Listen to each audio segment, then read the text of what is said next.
ఆరాధనా ఆరాధనా ఆరాధనా ఆరాధనా.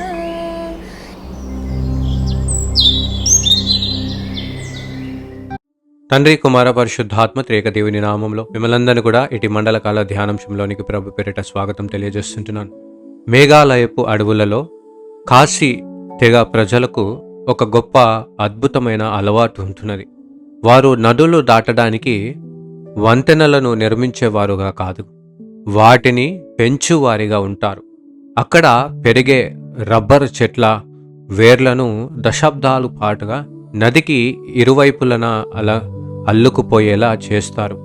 దీనినే living route bridges అంటూ తరతరాలుగా ఓపికకు ఐక్యతకు నిదర్శనముగా నిలిచి ఉంటున్నది అంటూ జ్ఞాపకం చేస్తుంటున్నది. కాశీ ప్రజలు కలవడానికి వారధులు పెంచుతుంటే మనము మాత్రము విడిపోవడానికి గొడవలు కట్టుకుంటున్నాం. ఈరోజు మనము ఏ సిలువ చెంత నిలబడి ఉంటున్నాం? భేదాలను సృష్టించే వృక్షము కింద నిలబడుతుంటున్నామా, లేదా బంధకములను భేదములను విరగొట్టే వృక్షము కింద నిలబడుతుంటున్నామా? అపోస్తలుడైన పౌలు వేరు చేయు అడ్డుగోడ అనే మాటను గుర్తు చేస్తుంటున్నాడు. ప్రాచీన యెరూషలేము దేవాలయంలో యూదులకు అన్యజనులకు మధ్య ఒక రాతి గోడ ఉండేది. దానిని దాటడము అంటే మరణ శిక్షను కొని తెచ్చుకోవడమే. ఆ రాళ్ళు ఒకదానినొకటి నిలిచిపోవడము చూస్తుంటున్నాం. కానీ యేసుక్రీస్తు ప్రభులవారి యొక్క శిలువ ఆ నిలిచి ఉన్న గోడలను పడగొట్టినట్లుగా జ్ఞాపకం చేస్తుంటున్నాం. శిలువలో అత్యంతమైన ఘనమైన కేక, ఇది సమాప్తమైనది అని ఎప్పుడైతే యేసుక్రీస్తు ప్రభులవారు పలికి ఉన్నాడో, ఇది కేవలము దేవాలయపు తెరను మాత్రమే చింపలేదు. మన కుల మత వర్గ విభేదాల యొక్క గొడవలపైన దేవుని యొక్క నూతన సృష్టి కార్యము చేయబడినట్లుగా చూస్తుంటున్నాం. లెంట్ కాలం అంటే కేవలము ఉపవాసము ఉండటము కాదు, మనలో ద్వేషపు గోడలను కూల్చివేయడము, పక్కవాడిపై అసూయ విపక్ష పెట్టుకున్న మనము సిలువను పట్టుకోగలమా అనే ప్రశ్నతో ఈరోజు ఈ లెంటును మనము ఆచరించు వారిగా ఉండాలి. క్రీస్తు మన సమాధానమై ఉంటున్నాడు. ఎఫెసీయులకు రాసిన పత్రిక 2వ అధ్యాయం 15వ వచనంలో పౌలు భక్తుడు ఎఫెసీ సంఘానికి రాస్తూ, క్రీస్తు రెండు గుంపులను ఏదో రకంగా సర్దుబాటు చేయాలి అనే ప్రయత్నము చేసిన వాడిగా కాదు, కానీ ఆ రెండింటిని కలిపి ఒక నూతనమైన సృష్టిగా దేవుడు సృష్టించిన వాడిగా ఉంటున్నాడు. గ్రీకు భాషలో దీనిని కైనోస్ ఆంథ్రోపోస్ అంటారు. అంటే ఒక సరికొత్త నూతనమైన జాతిగా మానవ జాతిని సృష్టించడము అనేదిగా జ్ఞాపకం చేస్తుంటున్నది.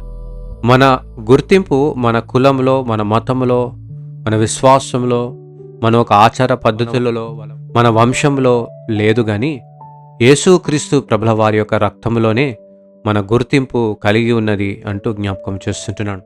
ప్రియులరా, ఎందరైతే యేసుక్రీస్తు ప్రభుల వారిని అంగీకరించారో ఆయన శిలువ రక్తము చేత ఆ రక్తము కార్చబడి ఉంటున్నది, ఆ రక్తము ప్రోక్షింపబడి ఉంటున్నది, ఆ రక్తము మనలో ప్రవహింప చేయటానికి. అందుకోసమే ఈ గిన్నెలో ఉంటున్న రక్తము మీరు త్రాగున్నప్పుడెల్లా దీనిని నన్ను జ్ఞాపకము చేసుకున్నాడకై దీనిని చేయడని చెప్పాను.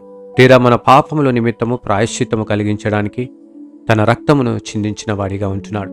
ఎందుకంటే అదే రక్తము మన శరీరంలో ప్రతి ఒక్కరిలో ప్రవహింప చేయాలంటూ దేవుని యొక్క ఉద్దేశమై ఉంటున్నది. శిలువ మనము కేవలము కలవడము మాత్రమే కాదు, మనము ఏకముగా దేవునిని స్తుతించువారిగా, ఆయనకు సాక్ష్యంగా జీవించువారిగా ఉండాలి అంటూ దేవుడు పిలిచిన వాడిగా ఉంటున్నాడు.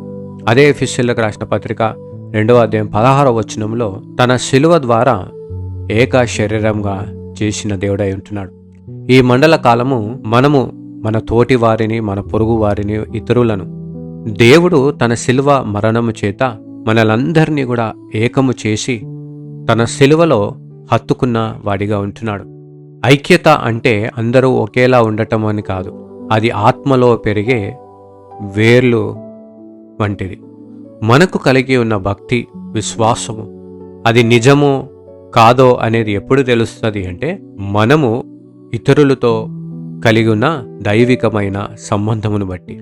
మనము గోడలను నిర్మించుకోవడం వల్ల ఈ సంబంధమును కట్టుకునే వారిగా కాదు, దేవుని వలె ఆ శిలువను మోస్తూ వంతెను నిర్మించుకుంటూ ఒకరితో ఒకరు ప్రేమ ఆప్యాయత అనురాగముతో దేవుని రాజ్యమును స్థాపించు వారిగా నిలిచి ఉండడానికి దేవుడు మనల్ని పిలిచి ఉంటున్నాడు. కాబట్టి ప్రియులరా, మేఘాలయ అడవులలో కాశీ తెగ ప్రజలు ఏ విధముగా అద్భుతమైన ఒక వృక్షమును నాటి వాటి వేర్ల నుండి వంతెను కలిగి ఉండాలి, ఆ వంతెలో నుండి ఒకరితో ఒకరు సహవాసము నిలిచి ఉండాలి అంటూ ఆ లివింగ్ రూట్ బ్రిడ్జెస్ని ఏ విధముగా నిర్మించుకుంటున్నారో అదే విధముగా ఈ మండల కాలంలో మనము కూడా క్రైస్తవులుగా పిలువబడుతున్న మనమందరము ఆ వంతెను నిర్మించే శిలువను మోస్తూ ఒకరితో ఒకరు అన్యోన్యమైన సహవాసము కలిగి నిన్ను వలె నీ పొరుగువారిని ప్రేమించుడి అనే ఆజ్ఞను మంచి సమర్యుల వలె మన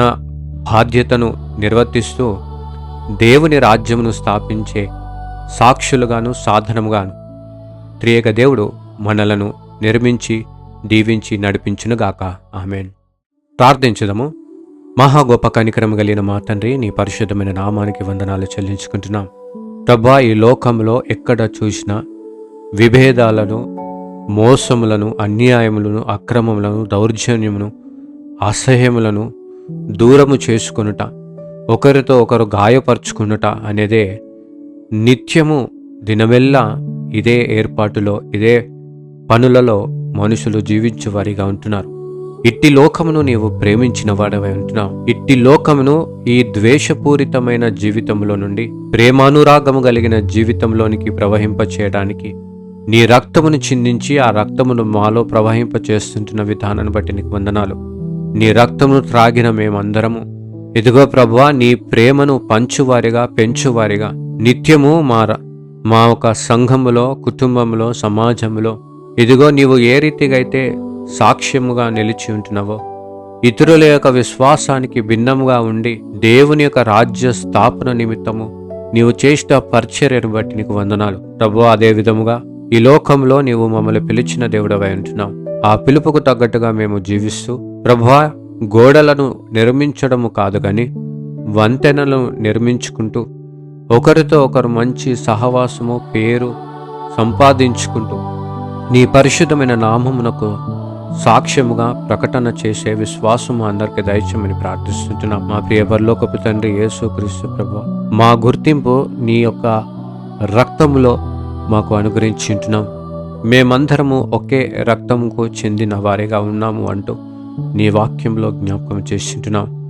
ప్రభువా, ఆ ఒక్క రక్తముతోనూ ఒకరితో ఒకరి యొక్క భారమును మోసుకుంటూ, ఒకరితో ఒకరు బాధ్యతపూర్వకంగా ప్రార్థించుకుంటూ, ఒకరి కొరకు విశ్వాసమును నిలిచి ఉంటూ నీ కొరకు కనిపెట్టుకునే విశ్వాసము మా అందరికీ దయచేయమని ప్రార్థిస్తుంటున్నాం. ప్రభా, మరి ముఖ్యంగా ఈ మండల కాలంలో నీ సిల్వను గురించిన వార్తను మేము ధ్యానిస్తుండగా మాలో శక్తిని, బలమును, విశ్వాసమును వృద్ధిపరచి నీ మహిమకరమైన సాక్ష్యంగా నిలుపుమని యేసు నామములో అడిగి వేడుకొంచున్నాం తండ్రి. ఆమేన్. God bless you all and have a blessed day.